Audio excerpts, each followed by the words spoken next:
दोस्तों राधे राधे, जय श्री राम।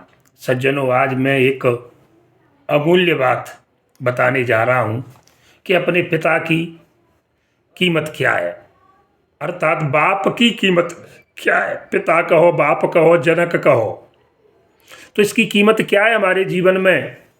तो सज्जनों, इनकी तो एक बात नहीं है, कई बातें हैं, लेकिन मैं फिर भी दो चार बिंदु आप पूरे सुनना, वीडियो को अधूरा मन छोड़ना, क्योंकि आपको पता कैसे चलेगा कि बिना आंसू और बिना आवाज़ के जो रोता है, सज्जनों, बिना आंसू के और बिना आवाज़ के जो रोता है ना, वो एक बाप होता है।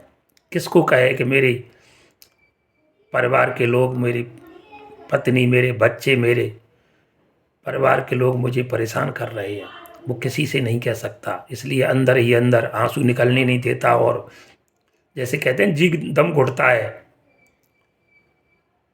गैस निकलने पर, तो इतनी हालत ख़राब हो जाती है। तो बताया, बिना आवाज़ के जो रोता है, बिना आंसू के, वो एक बाप होता है। भैया बात अच्छी लग रही हो तो आगे सुनना।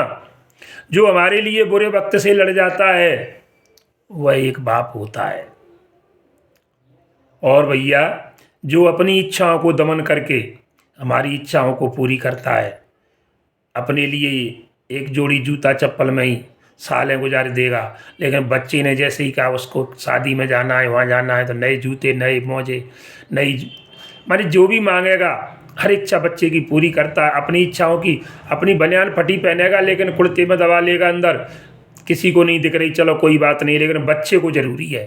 तो देखिए, जो अपनी इच्छाओं को तो दमन कर देता है, दबा लेता है, लेकिन बच्चे की सभी इच्छाओं को पूरी करता है, वह एक बाप होता है। सज्जनों, अपने लिए लापरवाह होता है, दुख बीमारी है, अपनी चिंता नहीं करता है, हो जाएगा ठीक है, लेकिन बच्चे को तुरंत बच्चों को कोई परेशानी आती है, तुरंत डॉक्टर के पास ले जाता है। तो अपने जीवन के लिए लापरवाह, लेकिन हमारी बच्चों की बहुत परवाह करता है। सज्जनों, वह एक बाप होता है।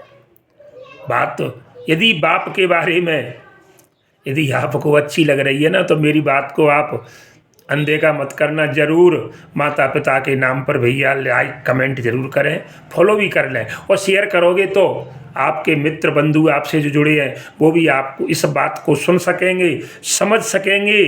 क्योंकि एक माता होती है, एक औरत है, माँ जो अपने बेटे को जन्म देने के लिए अपनी सुंदरता को त्याग देती है। सज्जनों, वो ये नहीं देखती कि मेरी सुंदर, क्योंकि जब बच्चा पैदा होगा तो माता का शरीर कमज़ोर हो जाएगा, उसका सब सुंदरता है वो घट जाएगी, लेकिन इस बात का वो विचार नहीं करती, अपनी सुंदरता को त्याग देती है, क्योंकि अपनी संतान को लाने के लिए।